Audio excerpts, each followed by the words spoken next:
Yo, what's good, YouTube? What's good? It's Stormybman, and I am back.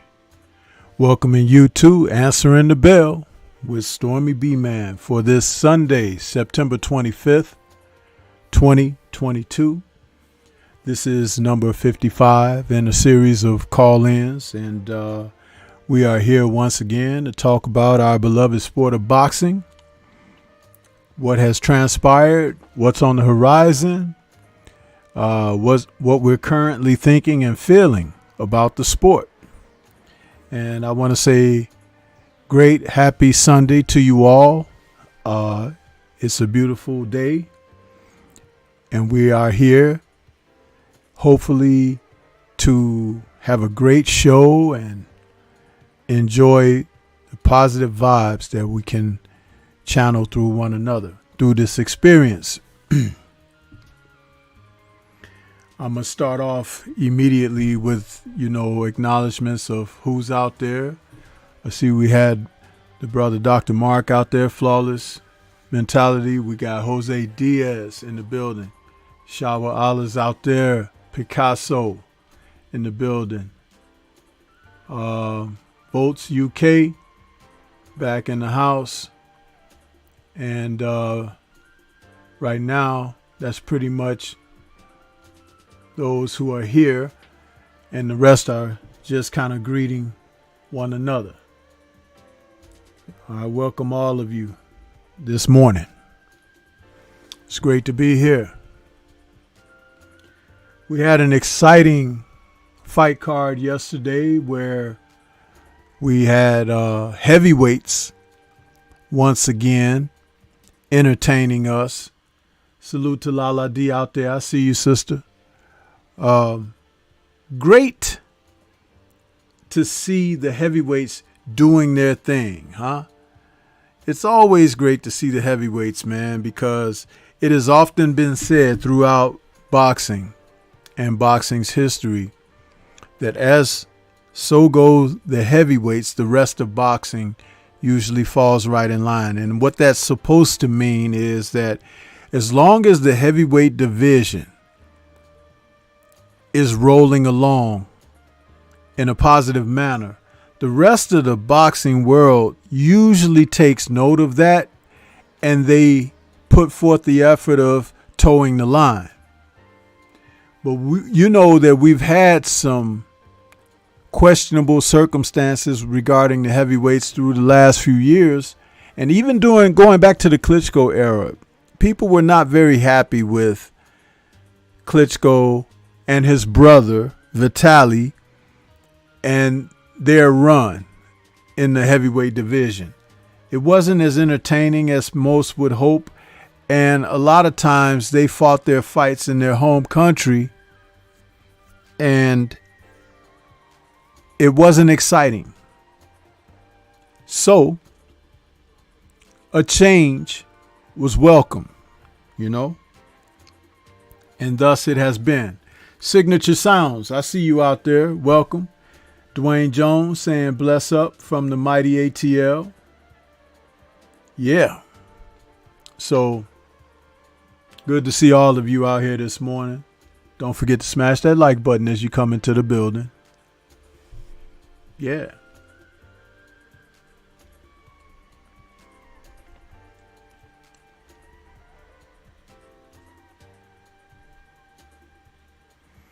I talked about last night in the post-fight show, as the credits for the end of the show were rolling, I came back in and just announced that I would talk about the fight that took place for the unified featherweight championship in the women's division between Amanda Serrano, coming back off of her decision loss to Katie Taylor, taking on Sarah Mahfoud.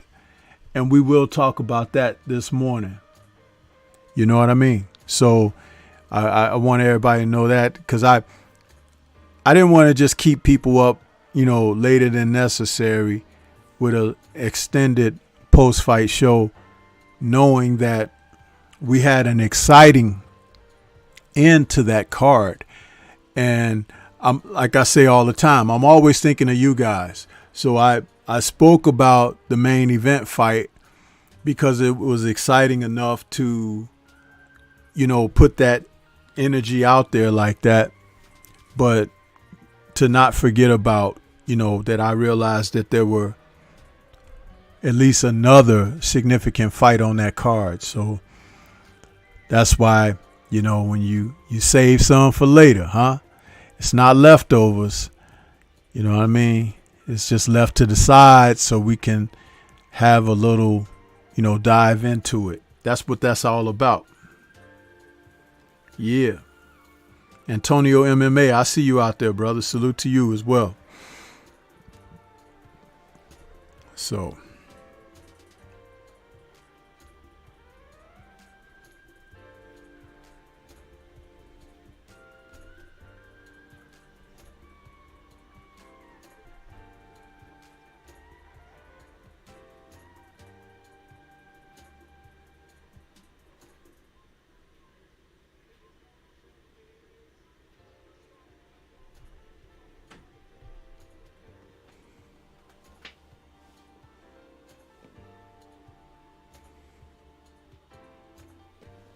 Just going through things a little bit, people.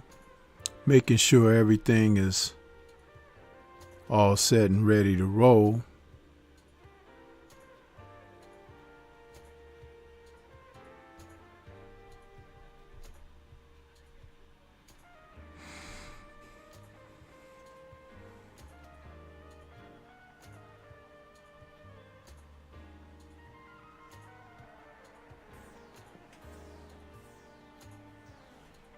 Talib Cunningham, what's good with you? Good morning. Calvin Johnson, good morning to you as well. This is one of the first Sundays that I had a chance to get up early enough to take care of a lot of those little personal things and, even have breakfast and everything. So I feel like I'm in a great place right now. I'm in a very good mood with that because sometimes you start that morning show and then you didn't get breakfast in you and you kind of like, oh, man, So we ready. You know what I mean? Jelly Bean 4280, what's good with you? See you out there. Salute to you. Yeah, got to be able to have your breakfast, and get yourself ready and raring to go. I'm still watching on a monitor here the fight that took place on DAZN yesterday where Hughes and Galahad, faced off. I didn't get a chance to watch it because, of course, I dedicated that focus to what was happening with the BT Sports / ESPN card that was Joyce versus Parker. But yeah, let's get into talking about Serrano versus Mahfoud. We can open up talking about that right away. Decent fight card. And these two ladies, I did a breakdown video on that fight. And I told you guys in my video, I had studied Sarah Mahfoud a little bit. And I had a feeling that the fight could be competitive if Mahfoud had the ability to take what Serrano had to offer. And my thinking was correct. I was not expecting her to be able to take the power shots. It was interesting. And my scorecards were interesting. Though I could see Amanda Serrano winning the fight, I did give rounds to my food, who doesn't punch nearly as hard as Amanda Serrano, but she had enough boxing ability and guile to keep herself safe in there, and with lateral movement and punching, moving her hands, letting her hands go. She was in the bout. Now, did she win? No, she did not win the fight. But it was very much interesting because we've seen what Amanda Serrano is capable of. She's like a Ricardo Lopez at the lighter weight divisions, out there banging people up out of there. And she has a lot of fights under her belt, too. You're talking about 42, 43 fights that Amanda has. That's a lot of fights, people. Even if you're winning the majority of them and knocking people out, it's a lot of fights. And we don't usually see the ladies having that many fights. That's the thing,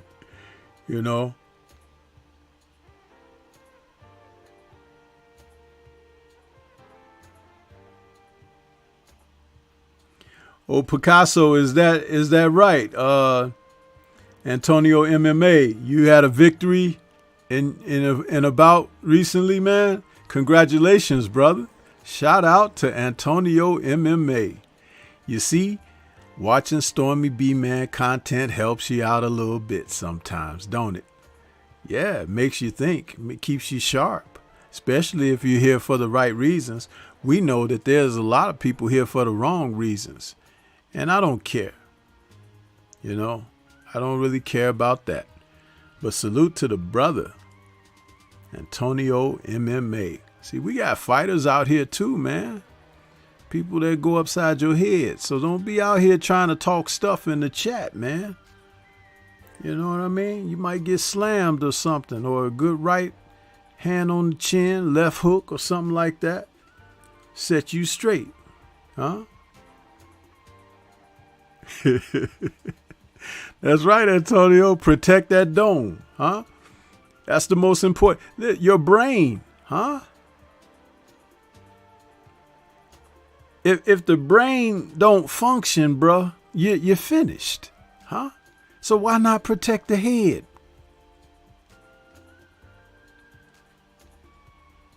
You know what I mean? Got guys out here taking flush right hands from Deontay Wilder. Do you think for a moment that you're going to be okay after that? I don't think you will. Yeah. Oh, you sat him down with a jab? That's what's up, man. Huh? When you can put it to a person with the jab, you're on your way. The most important punch, okay, in the arsenal, the jab. You begin things with the jab. The commencement of action and activity follows with the jab. You can end things with the jab, and of course, defend with the jab. So it's so important, a weapon and tool.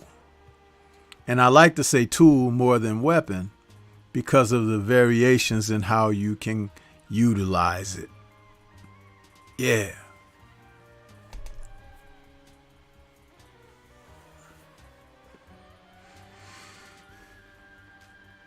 Salute to TS Boxing out there. I see you.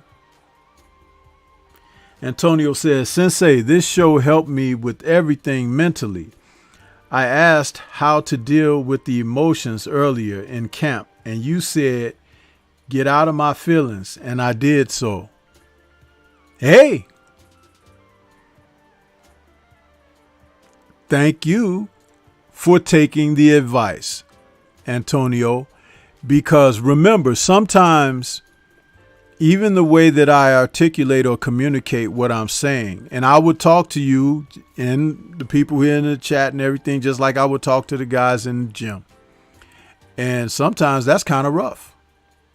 Sometimes it's like, man, he don't care. But it's to drive home the point that it's not to be played with. Remember, when I'm talking about boxing, I'm talking about it from a solid place, man. Ain't no Charmin, huh? No Charmin. Sandpaper. Because the surface is abrasive, huh? You ever had something where you had to sand down the surface of it first before you get to working? Because you know that beneath the surface,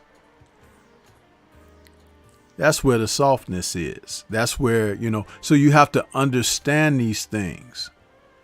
Do more listening than speaking, and observe and take things in. Exercise your ability to be able to receive something, take in what is useful, and discard what is useless to you. It's important.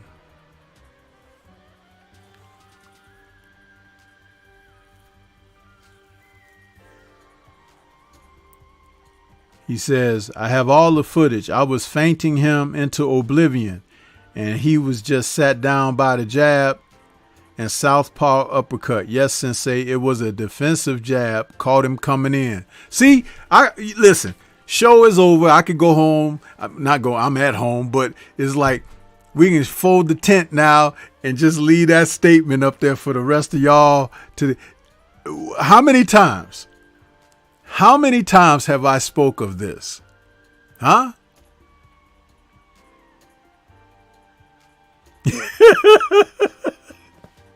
It's right there. Here you have a young man who decidedly took me up on certain tips that I had to offer.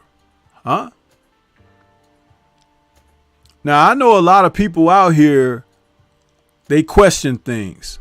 Hey, you think you know what you're talking about? I'm not a fan, okay, or a fanboy. I've talked about how I can go and work someone's corner tonight. But I've made a choice. I've had professional fighters asking me to come on board. But there's a lot that goes with that world. A lot. And I never talk about it. But anytime I've had conversation with trainers and experienced fighters, we've always been here. We can communicate. We understand. Because there is a certain language of knowledge that transpires between us.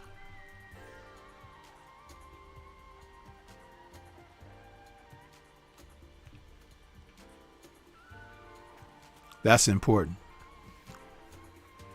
Jose Diaz says, Stormy, I understand why you do what you do. Everything has its time and everything has to be in correct order. Or you have to be in a place where you're trying to get correctness and order. Never just let it be or leave it be, but do your best.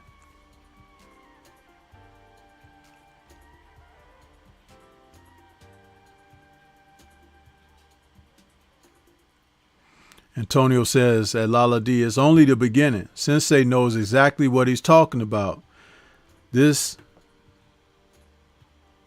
why I'm here every week, multiple times of the week.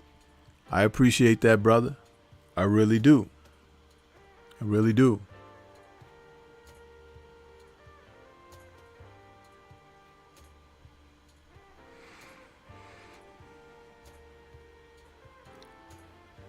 Vols UK says, teachers more like Stormy.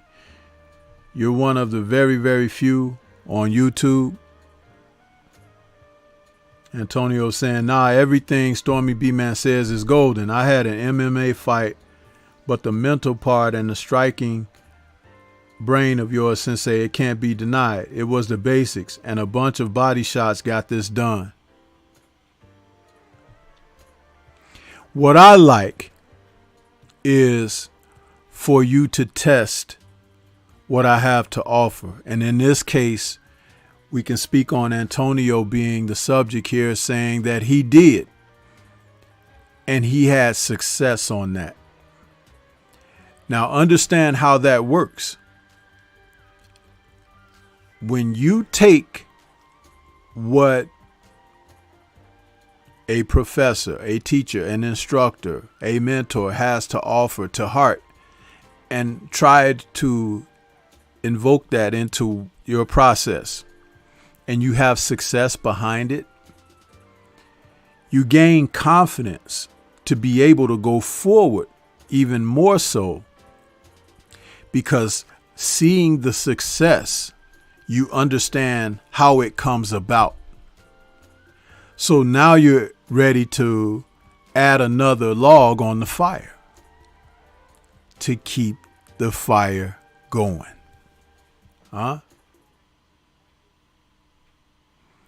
And as you continue through that situation, the logs can accumulate and create a blaze. When you've got a blaze going well, then you can start cooking.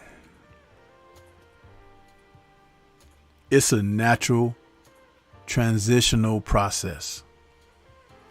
And you can't cut corners. You can't cut corners.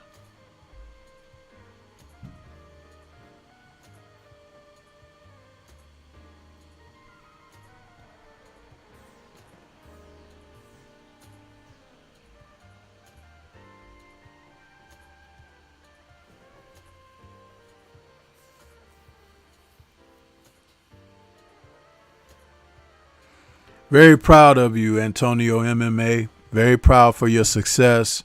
And I hope that you continue on and be even more successful as you go forward.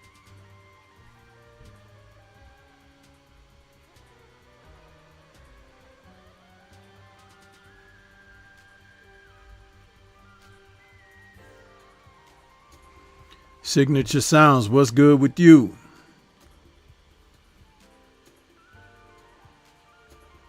Let's see. My chat just jumped back. Trail Will is in the building. Salute, Trail Will.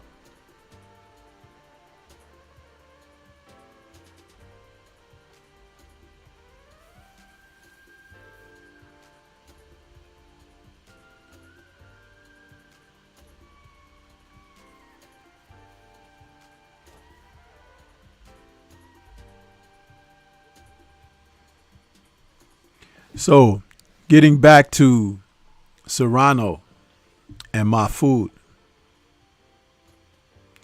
My food boxed very well. Amanda Serrano kind of followed her around without cutting the ring off, which put her in a position to go the distance without stopping my food. But my food was having difficulty with the power that Serrano had, which kept her on the move. She was definitely not trying to get KO'd. But the body shots that Amanda threw, you could tell that they were hurting that woman. But salute to Sarah Mahfood, who put forth a gallant effort. If she had more power herself, this could have been a war. But seeing that Amanda had trouble cutting the ring off on her and couldn't make her stand and fight, Mahfood had options to hit and get away. And those 2-minute rounds, again, in women's boxing, it puts her in a place where she's able to thrive. Yeah. But the one thing that I like to stress about fighters that you don't know or aren't aware of is to, if there's an opportunity to study up on them, always do so. Because sometimes it will help you in making an assessment and valuation of what you're viewing when you're watching a fight. I watched that woman fight in I think I watched 3 of her fights this week when I was getting prepared to do my breakdown video. And what I was happy with was the fact that I had done so, because though she hasn't made a lot of noise in the sport, she can handle herself in the ring. And she's another fighter who has chosen to do modeling and certain types of activity like that to supplement her income, because women still aren't paid like they should be paid in the sport of boxing. But to be able to see how capable she was, and it translated right on into her fight with Serrano. She wasn't intimidated. And even if you watch this weigh-in situation, there's a moment when they come together after weighing in for the final face-off where Amanda just kind of like jumped at her like, ugh, you know, and Mahfoud never flinched. She just was looking in her face. And you could see Serrano smiling and everything. But Mahfoud didn't break. Even as far as smiling, she just turned to the cameras and she's like, she was all business. I like that.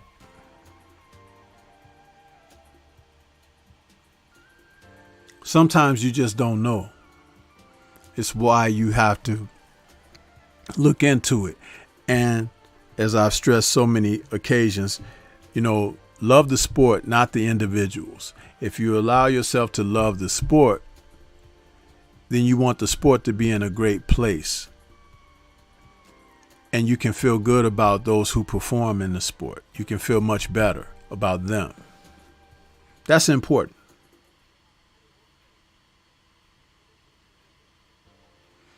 Yeah, Shawa, she was able to hang in there. And like I said, my scorecards were interesting. Though Amanda won the fight was close. If you're scoring according to how you're supposed to score the fight. Now, was she landing some bombs to the body and everything? Absolutely. But Mahfoud was scoring more jabs. She was throwing more punches, but she didn't have the power to harm Serrano coming in.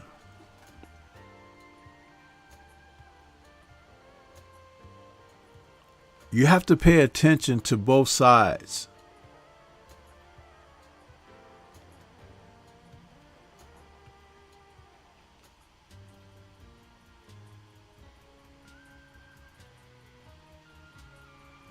What's going on, Ashley's Corner? I see you out there, sister.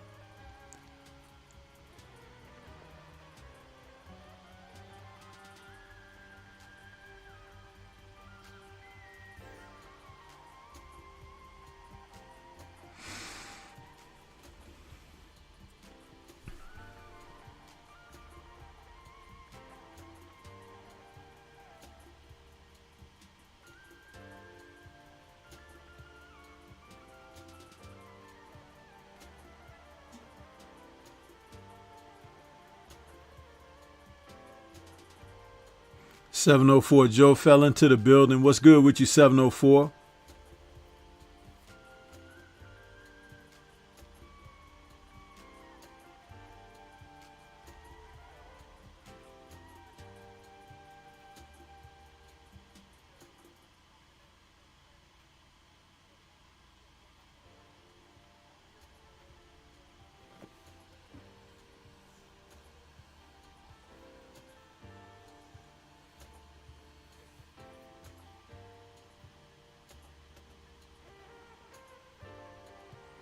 Yeah, Antonio, you always have to stay on your keys. Don't worry about the others. And your keys are important enough that you think of them as those are the only keys that are important or significant to acknowledge. Don't be perturbed by the others, because a lot of times when someone does things of that nature, it's because they're lacking in other places. So they have to do things like that to build themselves. You know what I mean? If you're already built, there's no reason to try to build, right? Remember that.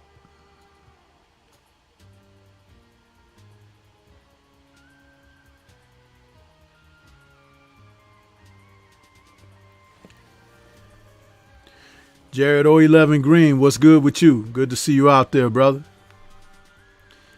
Yeah, Jose Diaz. Serrano has a nice personality in the sport. And it's always nice to see a professional athlete, exhibit that. Especially when they're successful in what they do, because that can parlay into the success and bring them along in a way that a lot of people don't understand. When people behave with trash personality and stuff like that, that poor character thing, you have to understand that poor character will show up eventually, even in your profession, if it hadn't already, simply because it's part of who you are, your character. And if you have poor character, then there are keys, like I just mentioned to Antonio a moment ago, that you can hone in on that will press the buttons of the person with poor character, even in the midst of the activity.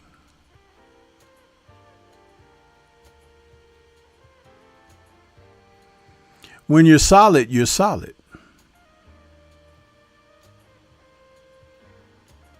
People have to understand that.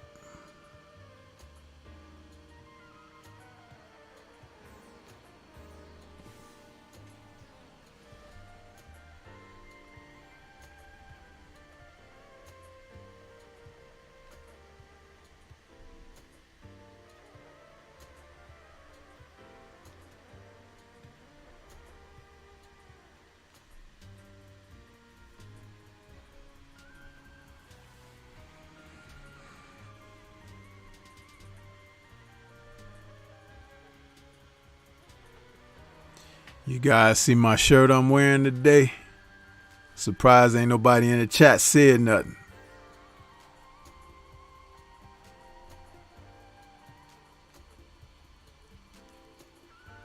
Yeah. Bomb Squad.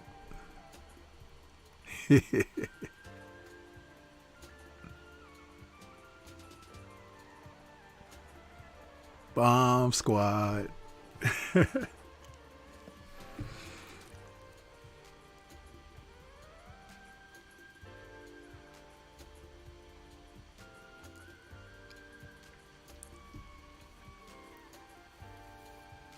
Jose Diaz says, Stormy, you're so correct. In Cuba, I will give that to the Cuban trainers.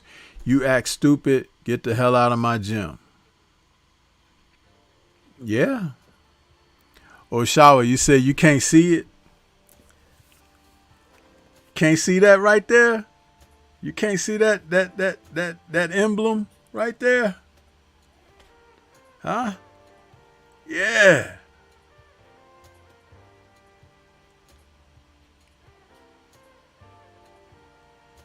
That's what's up. Got a hat too, but I don't like to wear my hat while I'm on the air. But yeah, you know what I'm saying?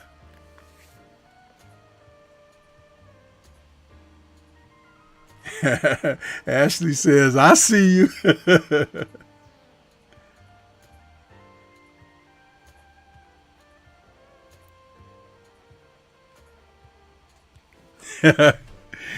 Lala D say, Stormy, now you know we would have spoke on it if we saw that. Well, that's because look here, let me move my mic out the way a little bit. You know, it's like, hey, That's good stuff right there, you know. I mean, you know, all of this is pretty good too, but the shirt, you know, gotta show that love. You know what's coming up soon. You know what's coming up.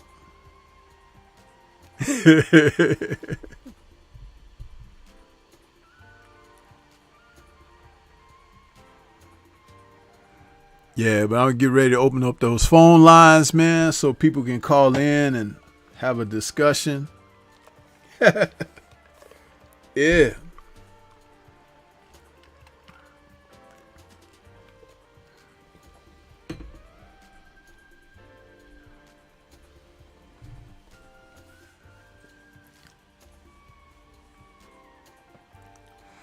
Well, I don't really hide behind the mic, guys. It's just that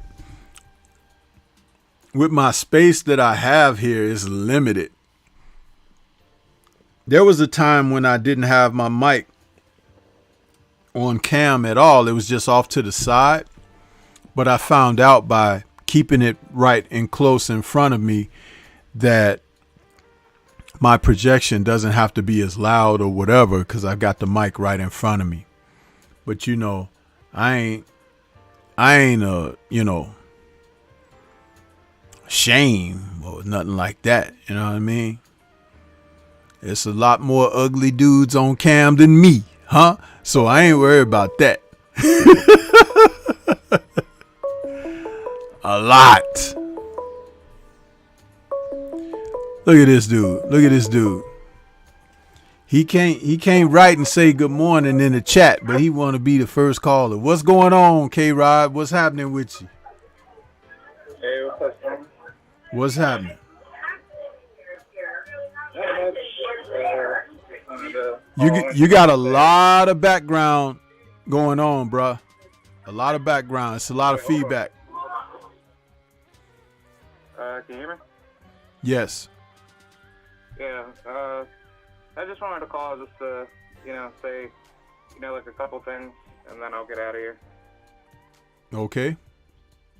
Yeah. Well, first of all, I just want to say shout out to the, beautiful queen, Amanda Serrano. Soon to be undisputed, and Southpaws around boxing, and great performance. And shout out to Sarah Mafut, great fight. And also shout out to Joe Joyce for knocking out Joseph Parker. He was always like a bum. He was never that good. And, that was a good fight. And, also, shout out to Shakur Stevenson. He did a good job, but I think there's some pulls out of him that make me a bit concerned out of what he could do at 135. And I'm not too sure how far he can scale, but that's going to be a very interesting campaign. So, that's it. Yeah, last week, going into this fight, there was someone in the chat, I don't remember who it was, they were saying that Parker's gonna, hand Joyce the business and everything, right? And I was like, man, Joyce is gonna beat Parker up. And people laughed and everything, but who has Joseph Parker knocked out as a heavyweight through the laundry list of people he's fought as opponents? Who has he really KO'd? I mean, ooh, what a knockout by Joseph Parker. I'll wait. He didn't knock out Dillian White. He didn't knock out Andy Ruiz. He didn't even knock out his Samoan brother that he fought. I forget the gentleman's name from his country. You're talking about Junior Fa? Yeah, Junior Fa. He didn't knock him out. I mean, he beat him up pretty good, but what I'm getting at is when you go in there against someone like Joe Joyce, you have to have some ability. It's not always about knocking a guy out. If you can box, you can box. He didn't knock out AJ. Yeah, that's right, Picasso. Not even AJ. So what was he going to present the Juggernaut with? I think he would have had trouble had he fought Daniel Dubois, who the Juggernaut defeated. So when I saw that, and I'm like, okay. Now what I felt when I said he was going to get beaten up by Joyce, that meant that he's going to try to be a tough guy. And as Mike Tyson said, I can't say that enough to repeat it. He's like, tough guys in this sport get hurt, man. Because it's not about being tough, it's about being smart. You have to have a certain toughness to participate. But if everything that you've got is predicated on just being tough, that'll wear out very fast. Because there's always someone tougher. But to be smart, intelligent, have ring IQ, and a skill set, it will allow you to go further. You know, and putting on the extra weight, 5.5 pounds more than when he fought his last fight against Chisora. I'm like, dude, you're going backwards. Get your butt back down around 235 because he's fought a lot around the 240s. Still out of shape as far as I'm concerned. I watched these fighters in the heavyweight division, and almost each and every one of them, outside of Deontay, because he has a particular type build. But listen to me, K-Rod and chat. When you talk about the heavyweights, almost each and every one of them who fight are usually fighting 20 or more pounds over the weight where it would be optimum for them. And to hear them say stuff, well, I feel strong at this weight and everything, is all bullshit. What that tells me is those guys like to eat. And that's more important to them than being in best of shape. Because yes, we have a lot of tall guys participating in the sport of boxing right now. But there's no reason that you need to be close to 300 pounds boxing in the ring. If you stripped yourself down that 30 pounds and got to an essential weight, you'd be surprised how much more that your body would respond to things. Now, I'm not talking about guys who've just been fat all their life and they, I'm talking about someone who wants to really work at their craft.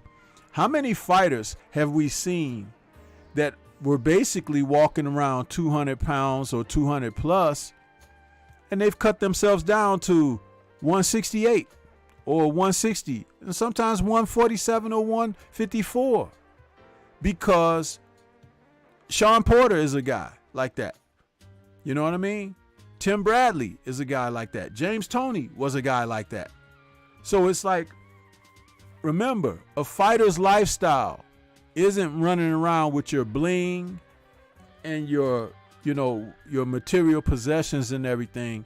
It's a certain type of mindset and dedication that you have because your body is your tool of your trade. And in order for you to operate with the sharpest of tools, you have to be proficient and efficient. And if you don't care to get yourself in the optimum of shape, you're always half-assing it. And nobody knows that more than you, the fighter. You see? And there are so many guys in this sport that do that to themselves. It's like, why are you walking around 30 pounds heavier than where you should be fighting? And then when you have, camp to go to fight or go get ready for a fight, prepping, it's a fat camp. Why? You should be walking around within 10, no more than 15 pounds of your fight weight. And that means discipline. You have to be a disciplined guy to do those things. You see, that's why when you saw a fighter like Wilfred Gomez, when he fought at that lightweight junior lightweight division down there, knocking everybody out. He was in shape. He had abs. He had muscles, everything. But you see him now, and he's about my size if he ain't bigger. You know what I mean? And that's not to make a fun of him, but during his career, there was a certain amount of dedication that you have to have. I ain't talking about blowing up and going down. I ain't talking about that. But you have to be disciplined enough to do these things. And there's so many reasons that Joseph Parker got beaten up. But those guys like Andy Lee and Tyson Fury in his locker room and all of that stuff, they would never tell him the truth. Is that camaraderie that he fell in love with, which is why he relocated over there with them guys. They're not your friends, because your friends would tell you exactly what you need to hear, not what you want to hear. And if anybody think that Tyson Fury going up to almost 280 pounds to fight Deontay Wilder, that he was in the best shape or whatever, you're a fool. Because he wasn't. But at the same time, a fighter like Joseph Parker, if he comes in around 230, 235, he would be at an optimum weight. He's already like 6'4", okay? But he'd be a lot more quicker on his feet. His hand speed would be better. His conditioning would be better. And he'd be faster, where you got a lot more pop on those punches because they're getting there faster and quicker. Not landing with a thud, but a snap. But see, these trainers of today, they'll work with guys because they just want to collect that paycheck. I could have been one of those guys, but it ain't always about the paycheck. It's about your ethics, your principles, your values. What do you have that can sustain? I'm in a good place. But there are so many guys out there, they just don't want to do the work. And that's what it comes down to. So yes, a guy like Parker, he gets beaten up by Joe Joyce, but I saw that coming. And even Joe Joyce came in 270 pounds. That's ridiculous. That is utterly ridiculous. Joe Joyce shouldn't be no more than 240 or 245. He should not be 250. I said again, he should not be 250. He should be 240, 245. Imagine at that weight what he's doing. But again, those are my thoughts on that. Now, as far as Serrano and her performance there, K-Rod and chat, she's had a lot of fights. Her fight with Katie Taylor was pretty tough. You're not going to teach her how to do certain things at this stage of her career. But there are things that she could do to be better. But you have to understand that her victory yesterday over Mahfoud is more of putting people on notice about her than putting people in a fear factor against her. She does have some drawbacks. And she's gotten into this mode of willing to take a punch to get her punches off. Never a good thing. Never a good thing. And Mahfoud just didn't have enough punching power. But she had every bit of the same competitive nature, because there were moments where she could have gone down from some heavy body shots that she took, and she fought through. She fought like a champion. I give her a lot of credit for that. A lot of credit. And I didn't even know about the lady until I studied some film on her earlier this past week, where I can learn more about who she is. Because it's easy to say that, yeah, Serrano gonna knock this chick out because you don't know who the opponent is. You haven't looked into it. But I was like, okay. And then once I saw her getting hit by Serrano's heat and not folding, I'm like, oh, we got a fight here. And that's exactly what we had. So, those are my thoughts on that, K-Rod and chat.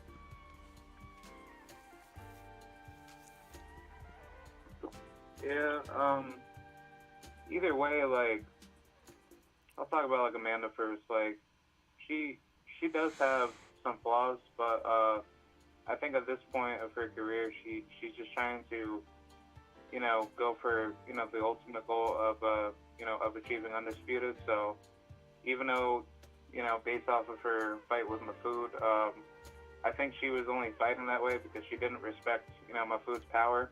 And I think, that's not the only thing that I don't like out of, like, Amanda Serrano. If she doesn't respect your power, she doesn't come in defensively responsible. And I think that needs to be improved a lot if she's trying to, stay in the sport a little bit longer. But either way, I appreciated, what she did, and she got the job done.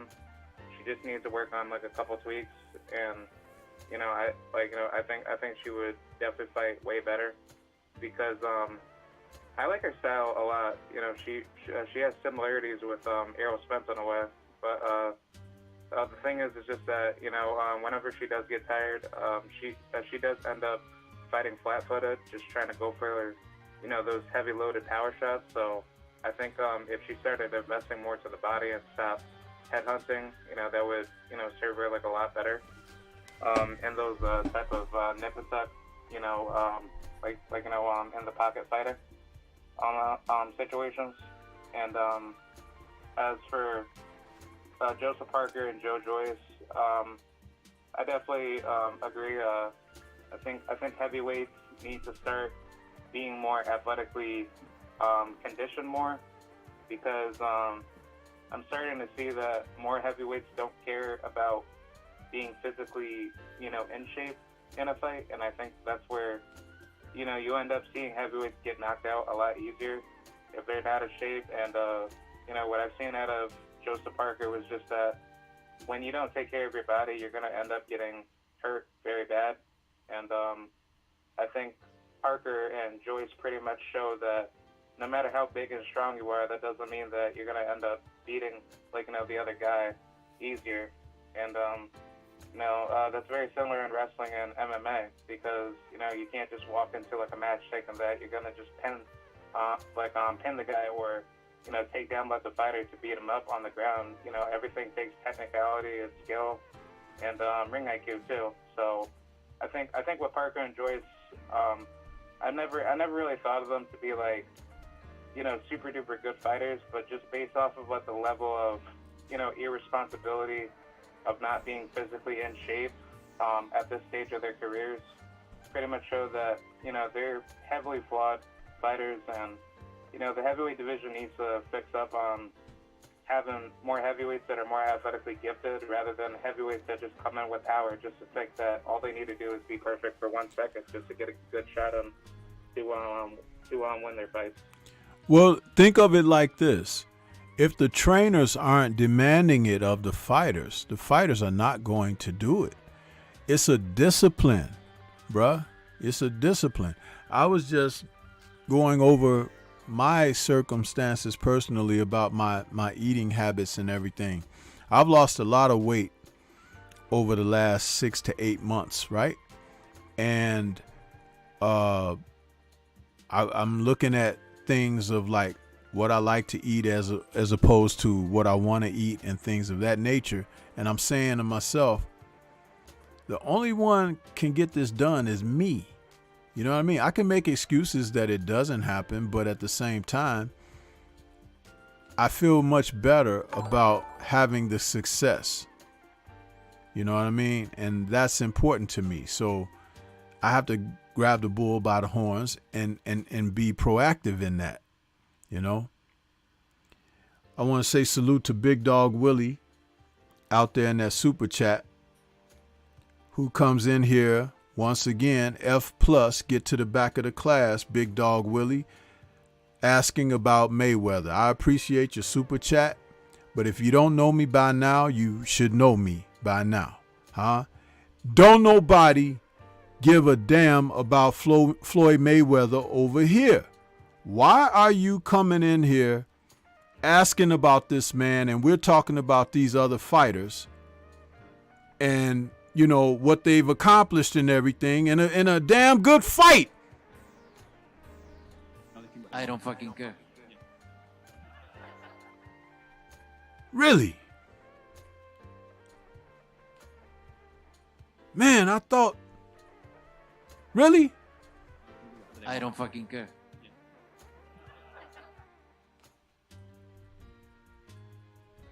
Seriously?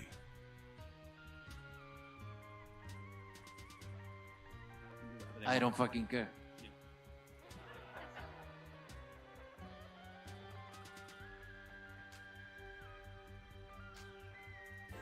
Anyway, go ahead, K-Rod. What were you saying now?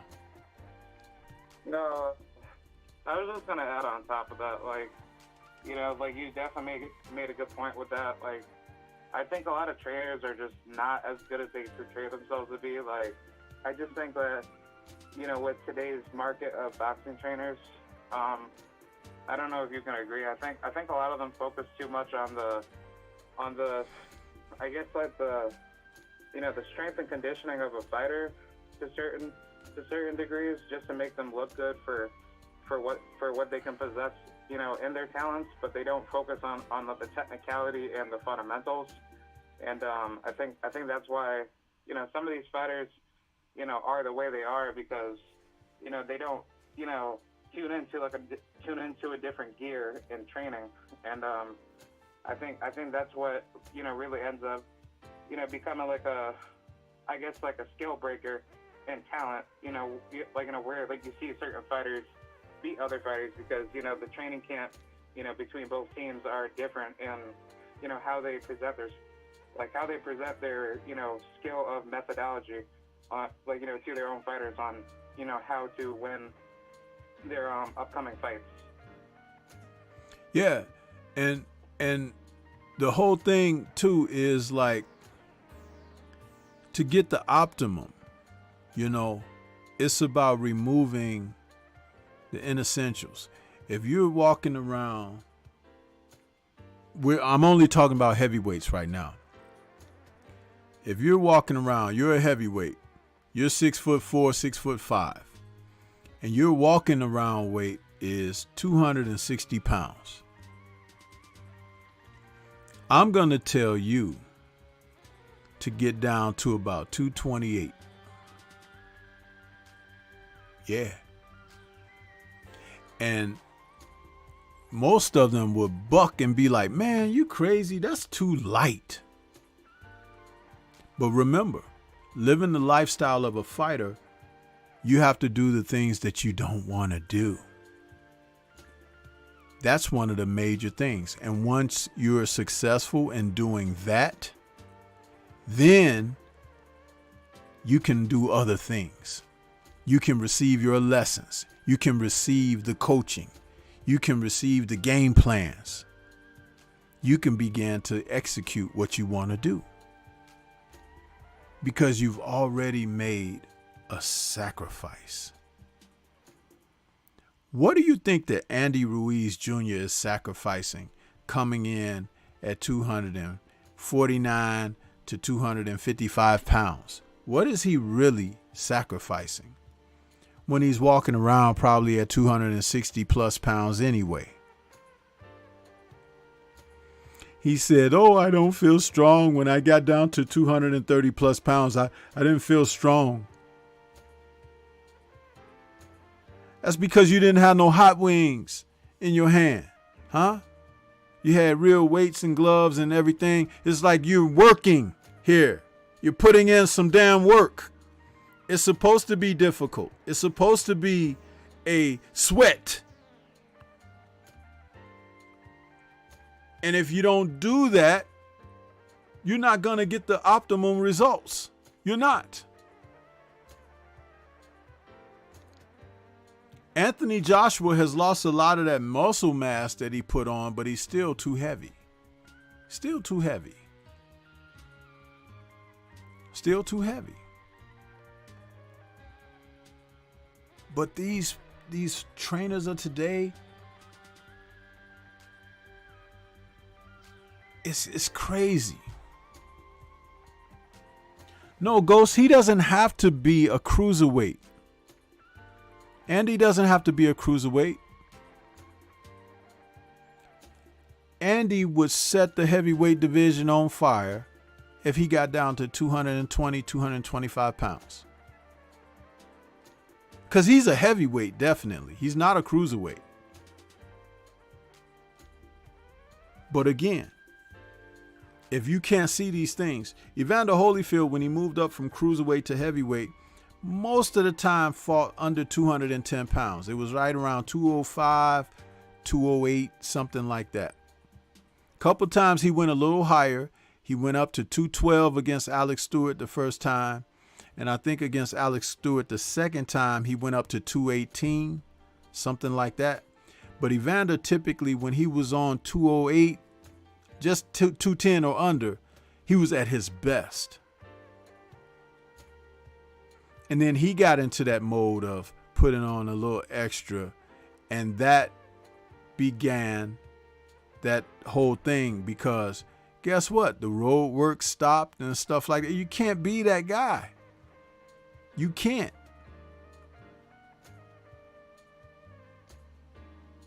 And you need people who are going to be honest with you and tell you these things. And in fact, if you're going to enter a deal with a fighter as a trainer and coach, you have to tell them those kind of things in the door. In the door. Because if you don't,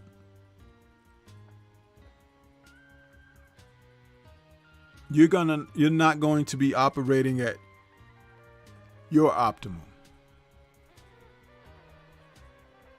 But that's it, you know. Either the inmates are running the asylum or the asylum is on lockdown. It's your choice. Go ahead, K-Rod. That it?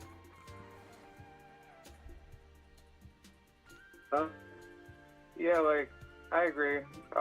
You know, that's kind of similar to like what my coaches told me back in wrestling when I used to do it back in high school. And they always told me, like, you know, the more athletically built you are, the, you know, easier it is for you to go into deep waters. And I think that's really why boxing and any other combat sport is so difficult to do when you try to come in so heavy and so stocky, you know, with like no muscle or at least like no conditioning built into your training. And then that's where, you know, you see people get gassed out and, you know, potentially knocked out or just stopped. But, yeah, like, I'm all for, you know, having fighters be more conditioned in a fight rather than just looking all big and strong. And I think that's the better route to go, because, you know, it is like a ring of fire sport, and you have to be, you know, endured for the duration of, you know, rounds, like, you know, that you're fighting. And I don't believe that many fighters are doing that, except for the ones that are trying to stay in the sport for, you know, for like a good amount of time. But either way, especially for the heavyweight division, it would be a lot better if heavyweights came in a lot more athletically built and shape versus trying to look all super mighty strong, like they're, you know, like they're like a super soldier in a sense, trying to look all bulky. But either way, I think that's a good assessment to take away from it, because I definitely like appreciate, you know, with the athletically built heavyweights, you know, like Evander Holyfield and, you know, some other heavyweights, you know, like, you know, that are doing that, you know, right now. And typically the heavyweights never look like sculpted Adonises. They look like bigger men. You know what I mean? Look at Ali. Ali didn't have a sculpted Adonis look. He was in shape. He had abs when he was a young fighter and everything, but it was like he didn't have all those bulky muscles in his arms and everything like that. Nor did Joe Frazier have that. But when you looked at fighters like Larry Holmes, they didn't have it either. Ken Norton and George Foreman were aberrations. Those guys were not the norm. They weren't the consensus. They were just two big country strong type men who were built that way. But again, when you look at it for what it is, you have to understand that being in shape, being in condition, two different things, but being those things in its completeness is going to allow you to operate at your best.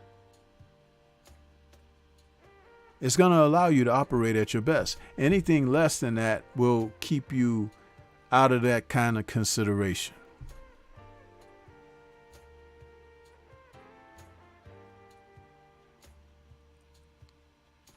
Yeah, most definitely. Yep. So anything else you got, or is that it? Yeah, just say, thank you for everything. You're a very good YouTuber that's, educated me like a lot, and I'm just happy that I'm a part of the show, and just, keep, talking educational facts, and, many more shows to come. But shout out to Shakur Stevenson and Amanda Serrano, a.k.a. Real Deal Holyfield 2.0. And, yeah, man, I'm out. Yes, sir. Thank you for your call. And one more thing about Shakur, I just want to say, had I not watched the Buddy McGirt fight with Sweet Pea Whitaker Thursday night when I did my Turning the Page show, I might have been stumped for a moment as I watched Shakur's performance on Friday about what I was able to see from him. But he reminded me a lot of Sweet Pea Whitaker and what he was able to do offensively and defensively in that fight. And he was not in there against a stiff. Robeson Fonseca is a good fighter.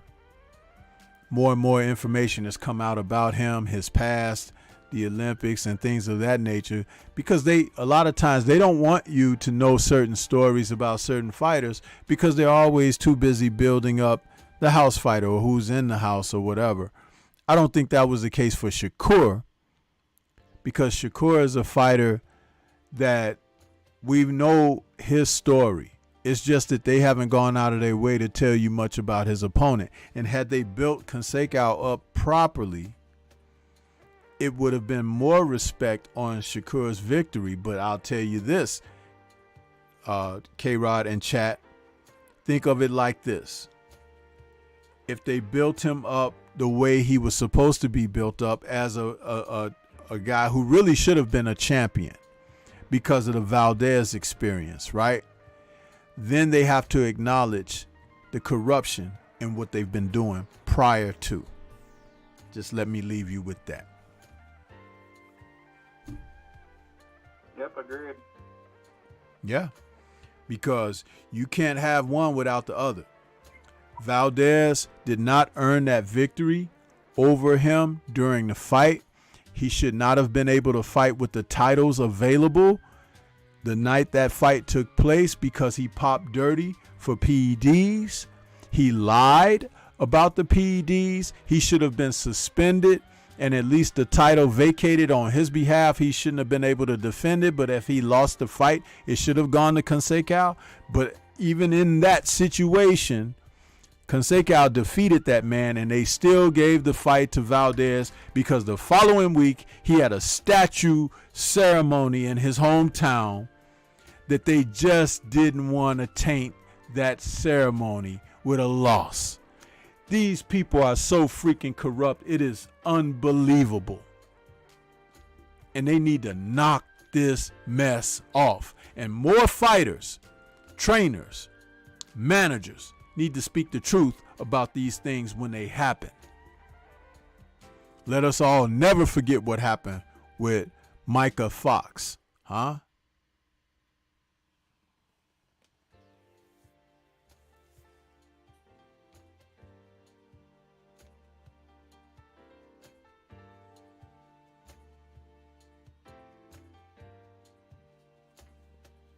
So yeah, that's it, K-Rod. That's all I got, man. I appreciate you calling.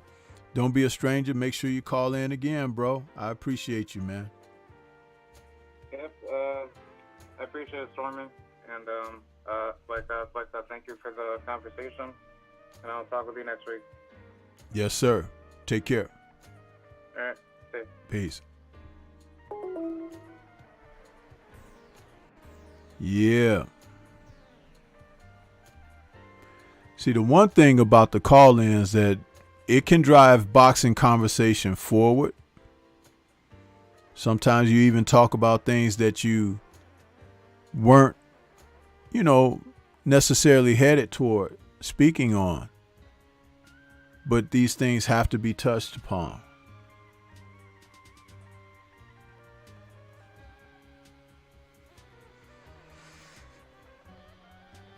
The lines are open. If someone else wants to call in, please do so. Let's talk about it. Let's talk about it.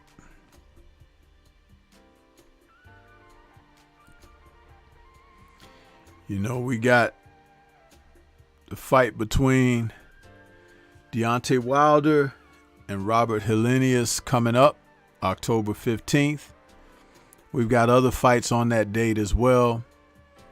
But just talking about these two gentlemen and facing off what we may be looking forward to. Hey, man, it's going to be some good stuff happening. We got more footage out there of Deontay doing his thing in the gym, trying to become more flexible, dropping that excess weight that he put on in his last couple of fights with Fury. And let's just look at, what's on the horizon. See this brother doing his thing.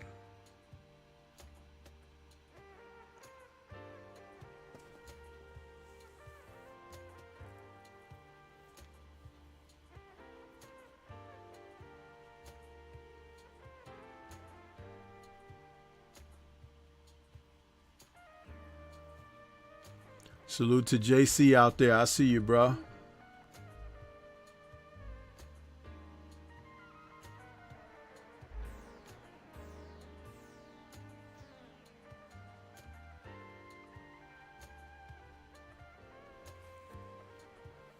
It goes to answer your question about Deontay and training. When he talked about how many rounds he's gotten in, he's talking about all of his rounds of training, not necessarily sparring. You start sparring as you get to a certain distance from the fight. But all those rounds of work that he was talking about that he's put in, that is, like what you're seeing on this clip here. These are rounds, okay, that he does. Now, they have a certain limit that they set for their rounds because I understand that he's no longer just operating under 3 minutes or whatever. He does things to a different extent that allow himself to feel fatigue and to fight through and push through fatigue as you would have to do so in a fight. George Foreman was a proponent of that when he came back for his second career as an older, heavier fighter. It's important that you understand how to operate within that, framework.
So nobody wants to call in. The lines are open. We're looking at Deontay Wilder in there with Malik Scott, working on his movement, working on his hand speed.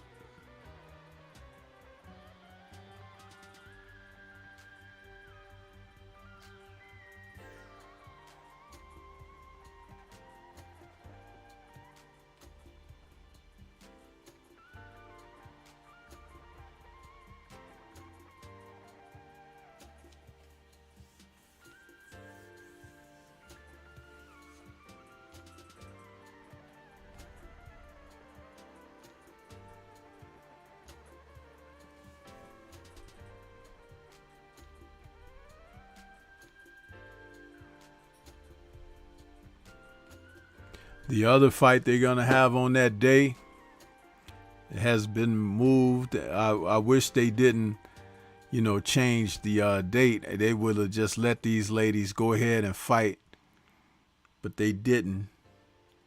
But this fight, Marshall and Shields,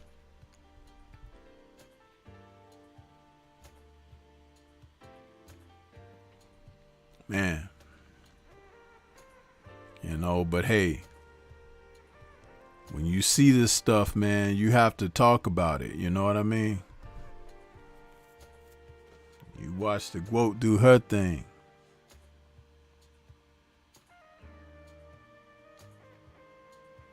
Antonio, you're asking, did I hear about illegal stuff Robert had done in the past fight? No. Can you write a couple of things in the chat for me? Because I don't always, hear everything or know everything. So, whatever, if you can. Yeah.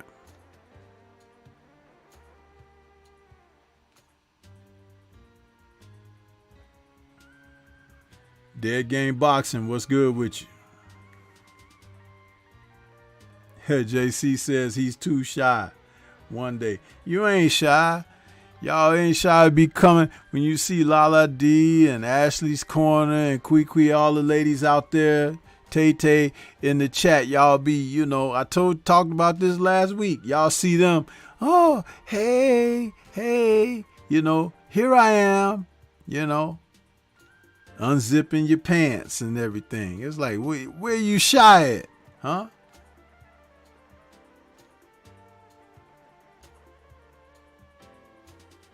Yeah.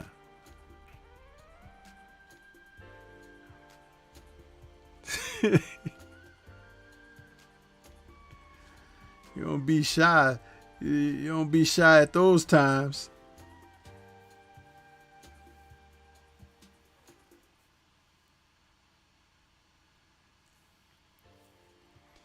Yeah, the only thing I'll be worried about is if any of these ladies overtrained for this situation, so they would know how to cut things back and get prepared properly to come back for this later date. Personally, I think whatever they do with Marshall and her sordid mess that they are known out of Fury camps, I think it would be an opportunity for her to, cycle on and off of some more of that stuff.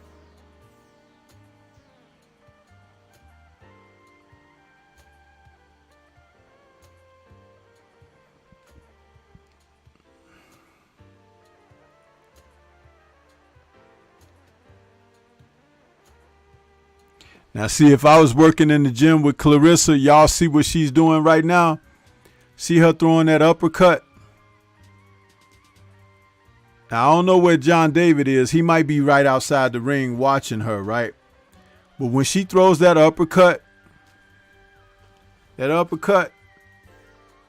she should slip under to the right and come back with the left hook. Every time you throw a shot that's not with the left, come back with the left hook. The left hook brings your balance back home. So you're going to throw that uppercut, come back with the left hook. You throw the right hand, come back with the left hook. You throw the left hook, you finish up with a double jab. Bang, bang. You see?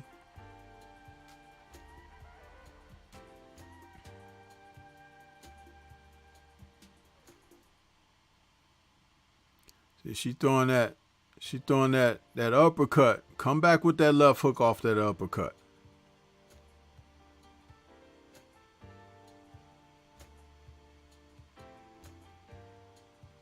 PGH, who knows when he's going to fight again? They're having a hard time finding opponents for him because guys want to make a certain amount of money to fight him. And he's not that well known right now. So it's a bit of a conundrum. But this is why I said these guys need to fight each other.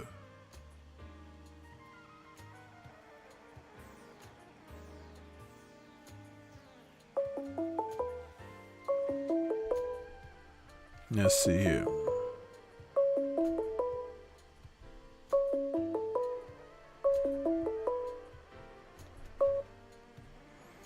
Okay, we got 214 in the building. Who's calling? What's on your mind? Welcome to the show. P 704 Joe. Hey. Westway champion of the world. Earl Spence, Dallas, Texas. What's good with you, 704 Joe? What's happening, bro? Oh man, been running around off and on the show. I know you probably got to it, and don't beat me up. The weight situation with Shakur Stevenson. What about it? Huh? My C was he could have made weight. I think he could have made weight. I do.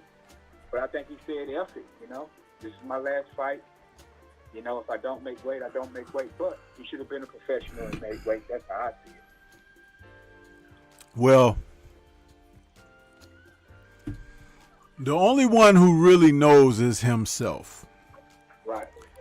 But everybody was ready to jump on him. You know, we got to talk about this, you know. And if you look at the airwaves that night after the weigh-in, everybody has something to say about the guy. Now, even guys who don't talk about him very much, videos and breakdowns and all, I laugh at that stuff, man, because what I did was I looked at the fact that, okay, he didn't make the weight. He's still going to go through with the fight.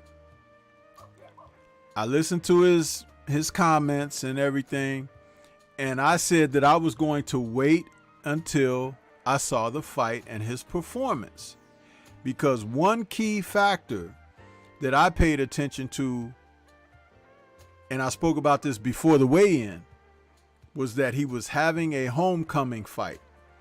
Homecoming fights for champions, usually there's something that always happens.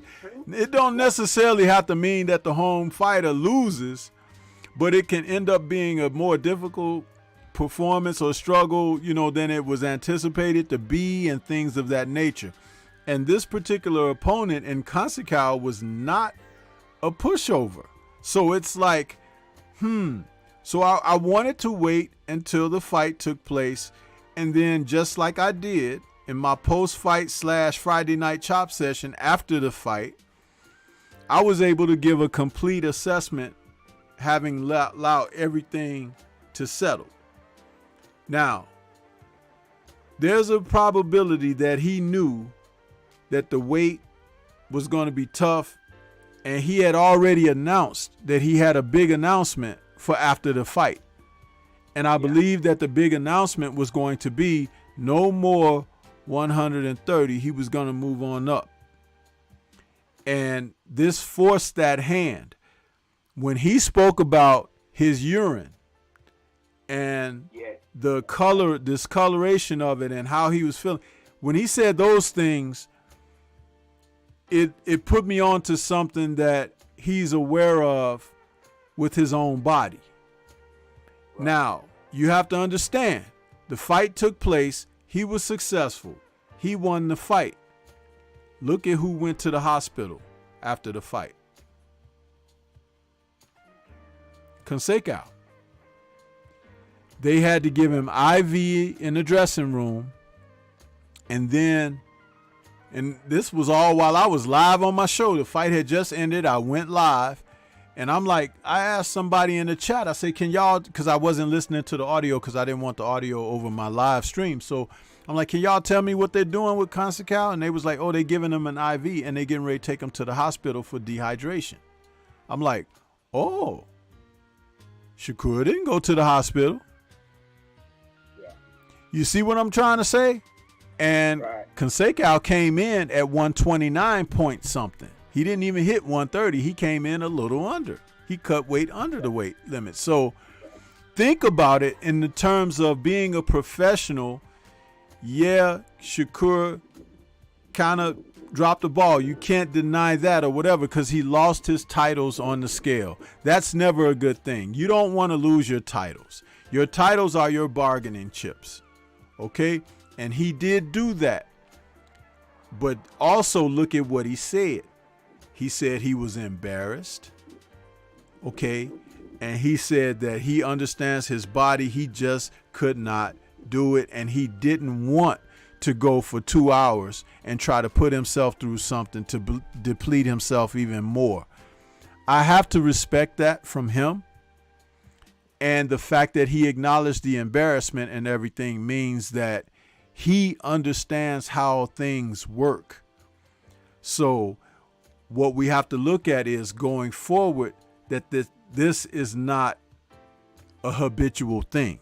You understand? We all can make mistakes. He made a mistake, but hopefully he can grow from that experience and be better as a result of it. But I think he did take accountability by putting it on himself, saying, hey, I did this. I know it wasn't right. I know people going to be upset with me, this and that. He said, and I'm embarrassed about it. Dude, I have to take my hat off for him for that.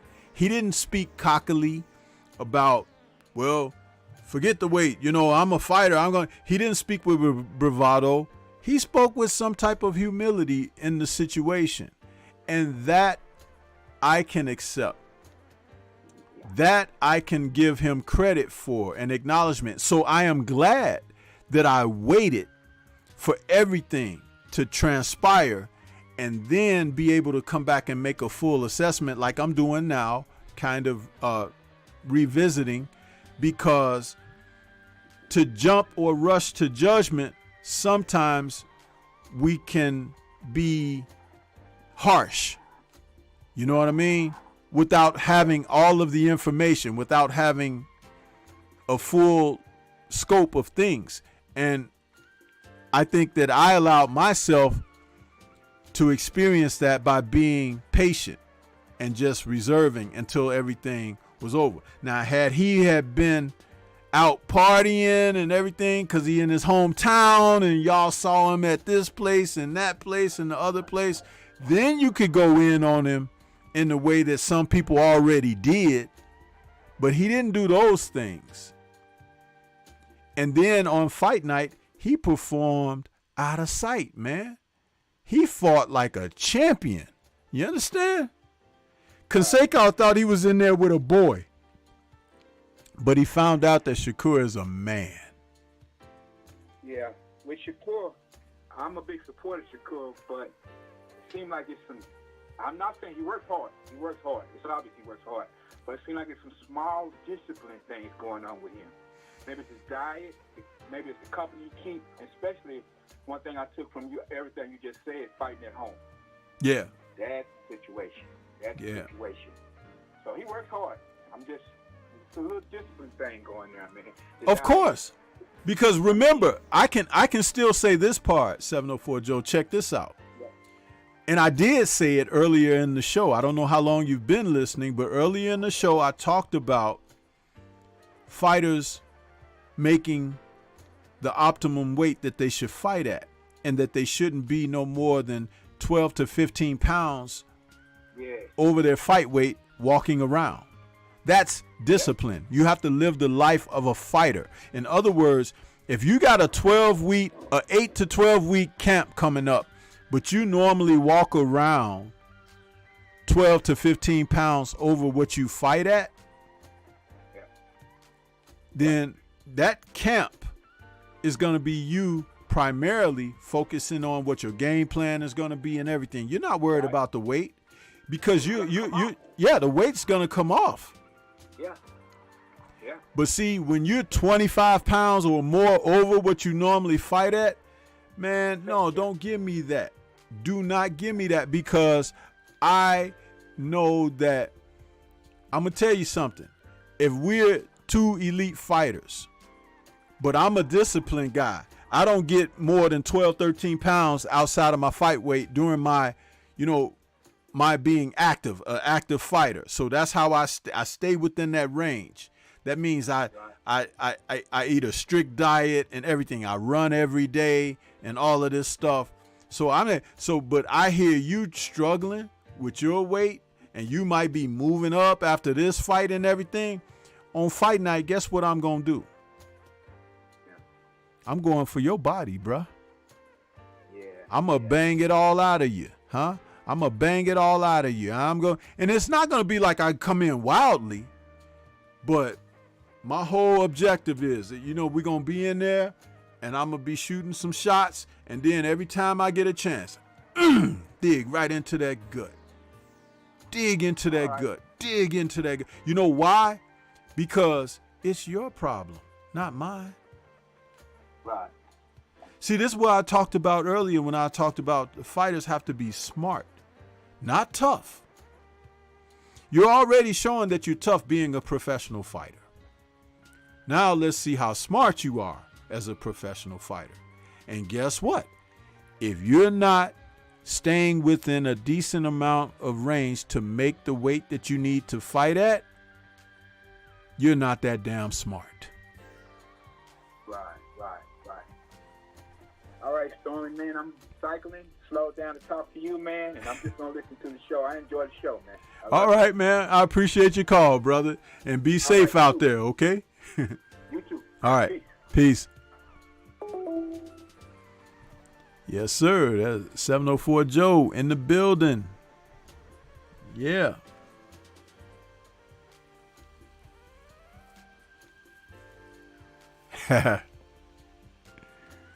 Great call.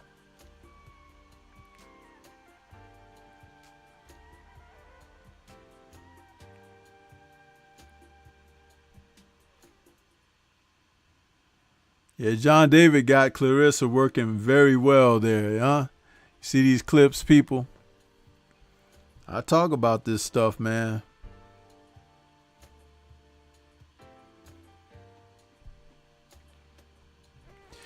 Clarissa is better than a lot of male fighters, guys. And I don't say that just hyping her up or whatever.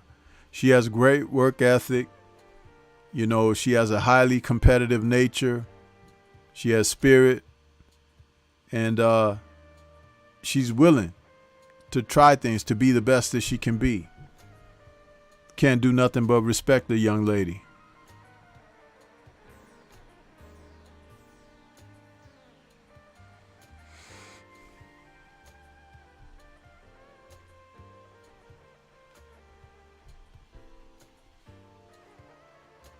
Yeah. So what do you guys, can we get some more calls in here? What are you guys doing? Let me see.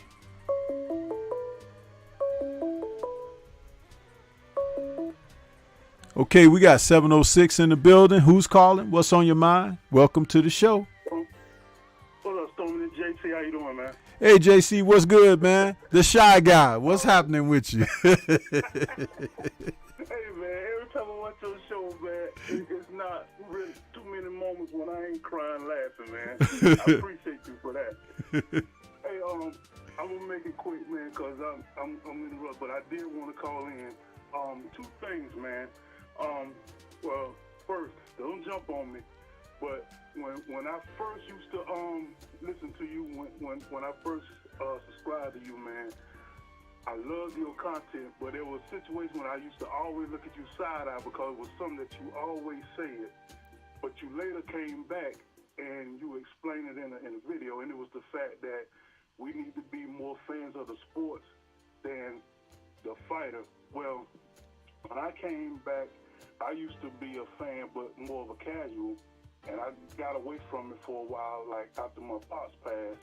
And then I ran across 7-8, started talking about Deontay Wilder. So naturally, I became a fan of Deontay Wilder. So I was a huge fan. So if you hate on Deontay Wilder, I was ready to fight. You know what I'm saying? Yeah, I got you. You later came back and explained in the video. So if you can touch up on that, I would really appreciate it because that really opened my eyes. And hey, I became a member after that because I was like, Stormy, all right, yeah. Well, and go ahead. No, go ahead. You go ahead. And the second thing is, you know, I always hear people talking, they like a fighter, but they want to see him go through adversity. But then when they go through adversity and overcome it, the first thing they want to holler is, "Oh, he's been exposed." Is that something that should be normal, or is that just hateration? It's a little, it's a little bit, and don't hang up yet. Just stay on with me for a minute.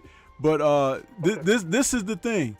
It's a little bit of both. It's a little bit of the hate, and it's a little bit of a normal thing, because you have to understand that a lot of times people, let's just use Shakur as an example now, because of the weigh-in situation. A number of people took that moment and opportunity to attack him. You know what I mean? It's like even people who supported him, right? And they come out and they loading up the guns. Let's go get him. You know what I'm saying? It's like it didn't matter. But I was going to do a video myself. And I said, you know what? Let me wait until everything happens. The fight finishes and everything. Like I just told 704 Joe in the last call. And I'm glad that I did, because I was able to put it all together where it made sense to me, and how I can give him a little bit of a leeway for understanding, but also keep a critical eye toward him on how he handles things going forward in the future. But we all make mistakes, and that's the thing that you have to understand. This is not a way of life for him that we've seen, but he made a mistake, and he took accountability for it. And like I said with 704 Joe's call, it's like he didn't have to take accountability. He could have just been that brash dude talking crap, but he didn't do that. He admitted to being embarrassed. He let some people down, and he knew that people were going to come for him for it and everything. So, and plus he lost his titles on the belt, on the scale. So it's like, that's never a good thing. Now, to go back to what you were saying, like about Deontay Wilder, my thing about Deontay Wilder is this: there are far more skilled fighters than Deontay in boxing, but there are not many at all that can measure up to the character and what he's shown as a man. And I remember, because I wasn't always following him, I was aware of this guy that's knocking people out and everything as the knockouts mounted, right? But it was when I heard a couple of his interviews, culminating with his Radio Raheem, or, you know, I say Radio Raheem, but you know who I'm talking about, Radio. Right. Yeah. Cool. Right. Yeah. But it was that instance there that made me take a different look at him. And I said to myself, it doesn't matter if this man win all of his next fights or lose them all in a row. He's got a supporter for life from me, because he understands exactly what's before him and what's before us, and how he represents and speaks and carries himself is something that I can attach myself to, because I have that similar outlook where it's beyond just me. You know what I mean?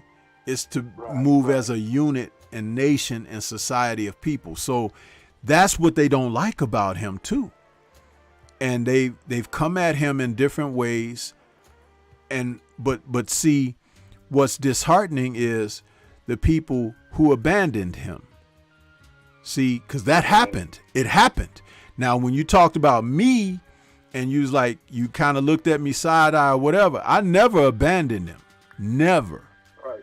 And when I came back and started talking about things like be one that loves the sport and not just the individuals, that does not even equate to the circumstance of talking about a guy like Wilder. Because if you love the sport more than you love the individuals, then everything that I speak about Wilder should be crystallized to you even more.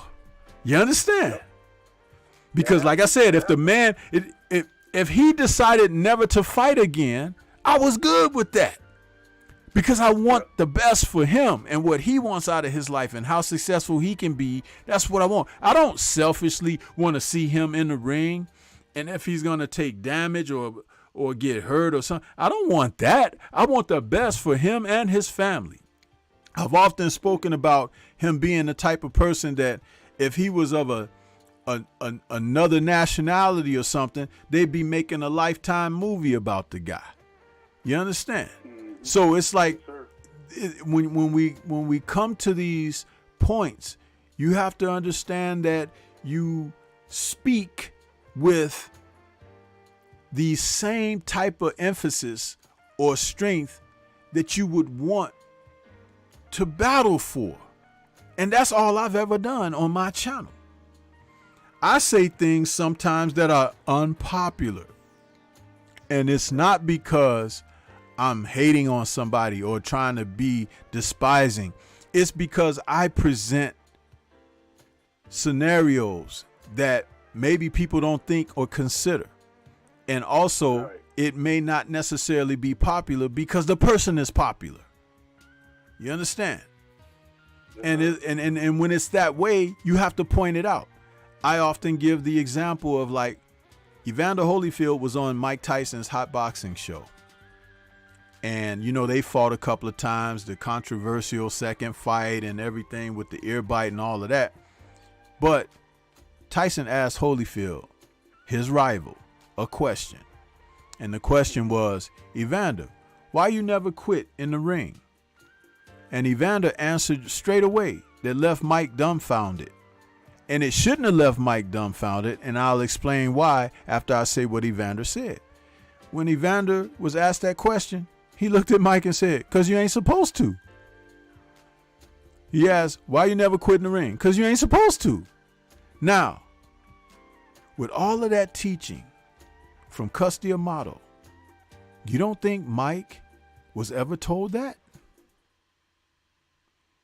So, is it a detachment and a choice that a person makes, or is it false pretenses and bravado that a person develops?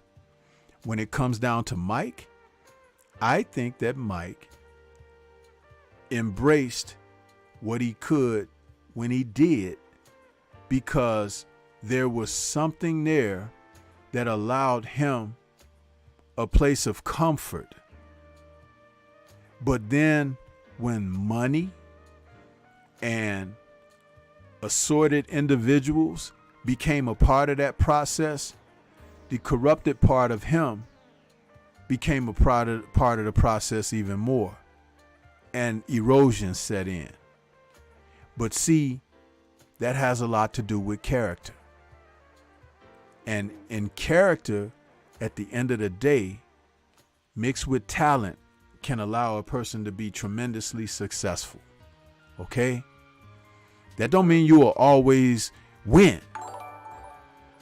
But success isn't always winning. It isn't. You know what I mean? So when you understand these things, it makes it easier to put people in their place. That's why I sometimes ridicule Mike, because people treat him like a god. You know, they treat him like a god. And he tells people, I'm nothing compared to so-and-so or whatever. And they don't listen to him. But he didn't have to say that for me to know, because I'm looking at him all the while. You understand? I, being a coach and trainer myself, I can see these things. People would wonder, like, what would have happened if a Prime Ali fought a Prime Mike Tyson? He'd get his ass whooped, Mike Tyson. That's what would happen. And how could you say that, Stormy? Because he got, you know, his quick left hooks and this and that. I was like, because Ali had an indomitable spirit about himself. Yes, he could talk with the gift for gab. But the handsome young man who we later found out had a pretty damn good chin, he was so emboldened by his own beliefs The man said no to the U.S. government. You understand? Do you think Mike Tyson would have said no to the U.S. government? Of course not. But I'm saying these things because this is how you learn to attach yourself to something of substance, a foundation worth standing, a pillar worth standing on. You understand? And so that means everything. And when you have people, Deontay Wilder, you know what I mean, that can reflect that as well, that's when you learn, okay, I'm going in a different direction here. But there are so many others, man. But you have to do that by example. And I talk about that a lot on my channel. I like to lead by example. I hold people at a certain standard of quality or whatever because I have that same accountability for myself. Yes, I make mistakes like anyone else. But it's like if I could get up and punch that clock and be ready and be on time, I don't want to hear the excuses why you can't. Right. I don't want to hear that. Right. You know what I mean? So so that's what ilk I'm of. That's my cloth. And it's just a little while ago we had somebody, it was that Big Dog Willie, writing in the chat about, he sent a super chat writing about Floyd Mayweather. I don't give a damn about no damn Floyd Mayweather, man. He's finished. He's not an active fighter anymore. And if you guys still attaching yourself to something like that, that's why you can't get the shit together right now about other fighters. Seriously. And Floyd done already told you he robbing the bank. He ain't robbing me because I already know what he on. So it's like, why am I talking about what he doing? Huh? Do you think Floyd's sitting up somewhere worried about what Stormybman's channel is doing or saying? Of course not. So why can't I feel the same about him? Think about it. You know what I mean? Salute to Lala D out there with that super sticker. I appreciate you, Lala D. The microphone super sticker. But yeah, man. What else you got to say on that, JC? Hey, right quick. Well, not necessarily on that, man, but you said something a few weeks ago, man. Now you got me looking at boxer shoes, man. I used to... I never knew the canvas had something to do with all that, man. But I used to thought that they wore those tight was for ankle support or something. But hey, man, it's the thing I love about your channel, man. If you ain't learning something, you ain't listening. And I appreciate you for that, man. And I appreciate you recognizing and pointing that out and being able to say that, because if you're getting something out of it, then it's worthwhile, right? Yeah, but a lot of people don't know about the canvas, and since we moved into an era where advertising is so important, they paint the canvas now with these logos and these, stickers and letters and this and that. So when the fighters, who are always drenched in sweat, and get water poured over them in the corners, when they get back out there and they're stepping on those decals, that's why sometimes they slip, because that the paint over those surfaces. But there was a time when they didn't paint the surfaces of the canvas, and they used to keep a resin box right in the corner. When the fighters walked to the ring and they got in the ring, they would step in the resin box and rub their feet in the resin box for traction. And they had leather soles on their shoes back in those days. Right now they can make a different type of sole that's kind of like a rubber sole or kind of plexi rubber, made out of some substance. But back in the day with the leather soles, they used to have that resin box where the guys can rub their feet in there and, get in there. Now, you mentioned about ankle support and stuff. With real boxing shoes, because they have tons of different types of boxing equipment now, but real boxing shoes, I'm a fan of the old traditional boxing shoes, big time. I think that fighters should tape their ankles like basketball players and football players do, because if you tape your ankles, that's going to provide some strength in there. I remember when Jamil McCline fought Michael Grant, In the first round of that fight, he hit Michael Grant with that left hook or whatever, and Michael Grant went down. He broke his ankle. The way he fell on his ankle, and he couldn't continue to fight in there, so he got stopped in that first round. But it was the way he fell, and but maybe had his ankles been taped or whatever, it could have just been a bad sprain. But he ended up breaking his ankle.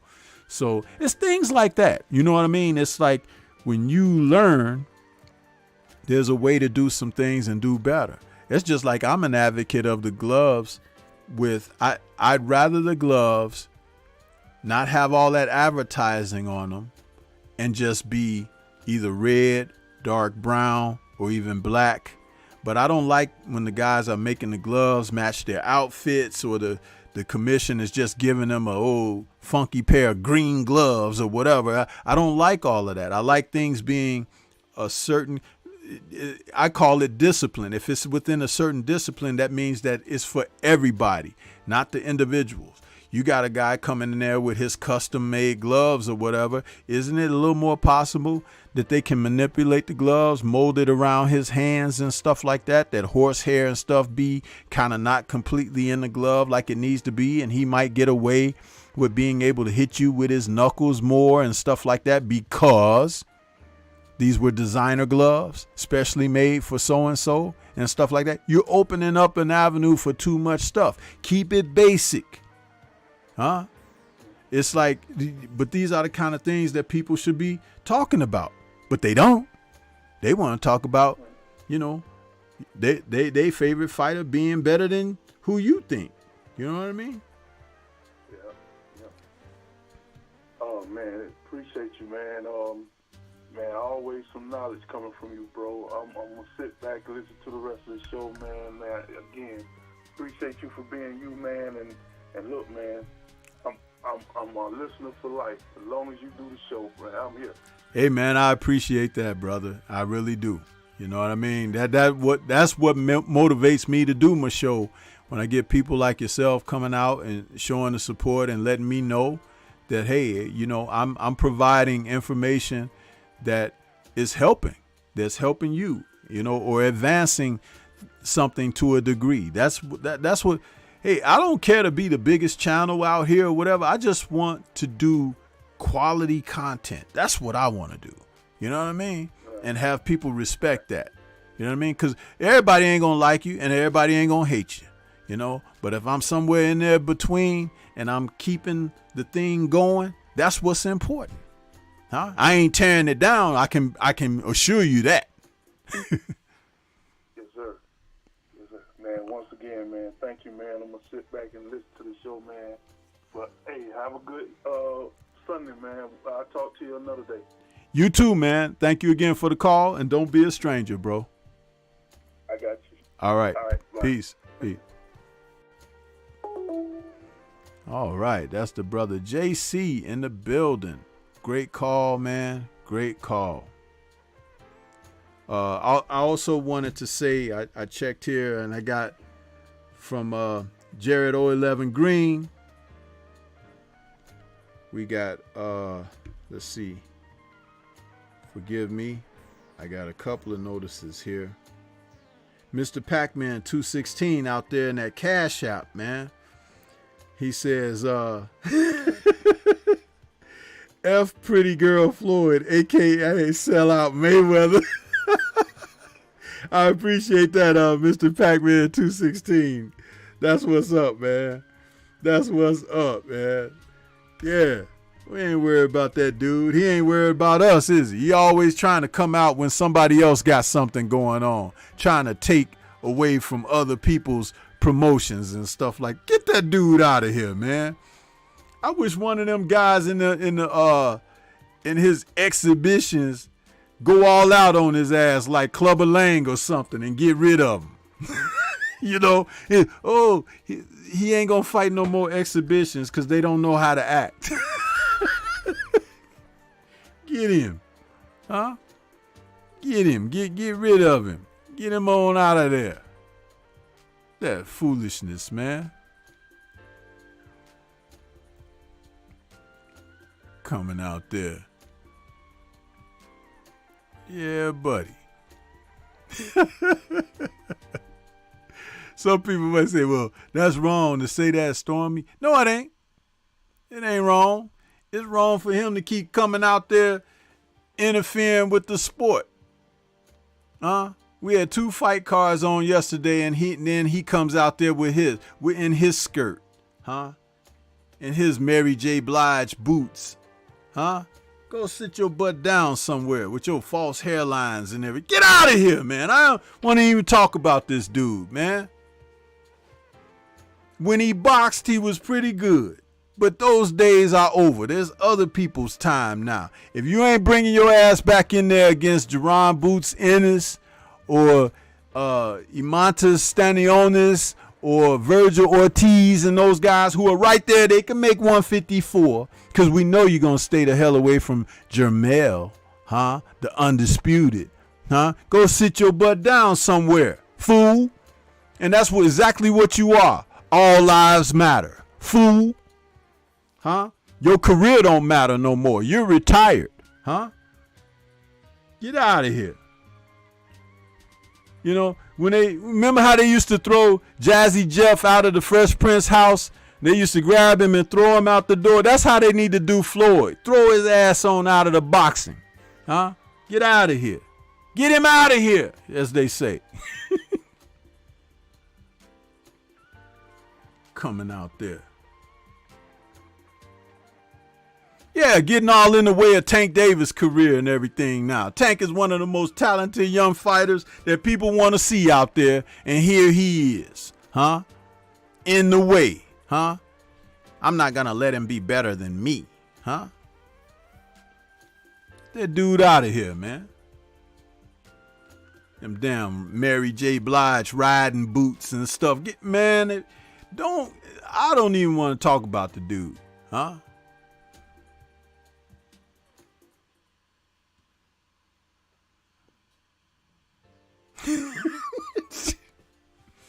Man.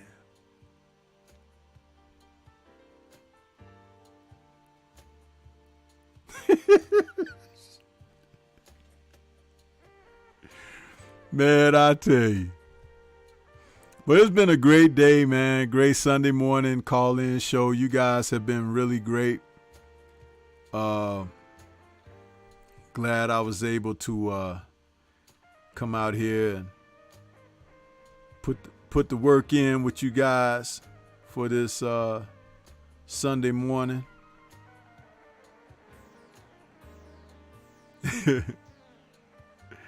I know some of y'all just cracking up at some of the stuff I say, but you know what?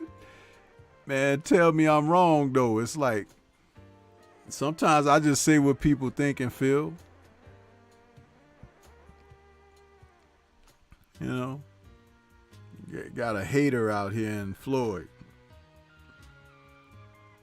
That's one of the ultimate hater things, that he come out there trying to take thunder away from other people's fight cards and stuff. Man, if you don't sit your butt down somewhere.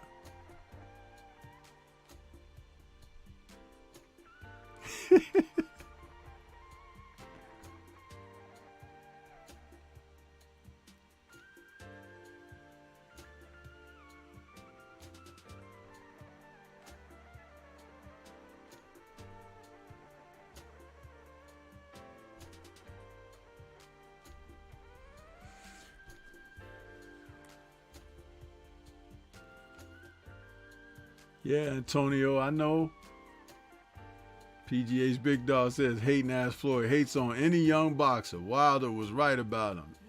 A lot of people are right about him, man. And then you still got people in here, so-called family, coming in here. Hey, did you check Floyd out last night? Man, if you don't, go sit down.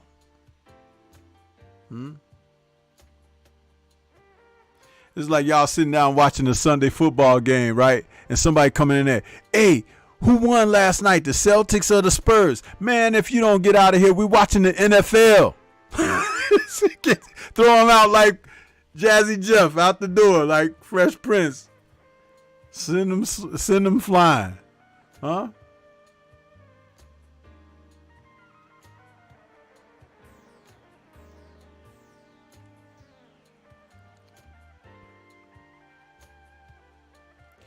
Antonio, that's a conversation for another day, man, and it'll take too long.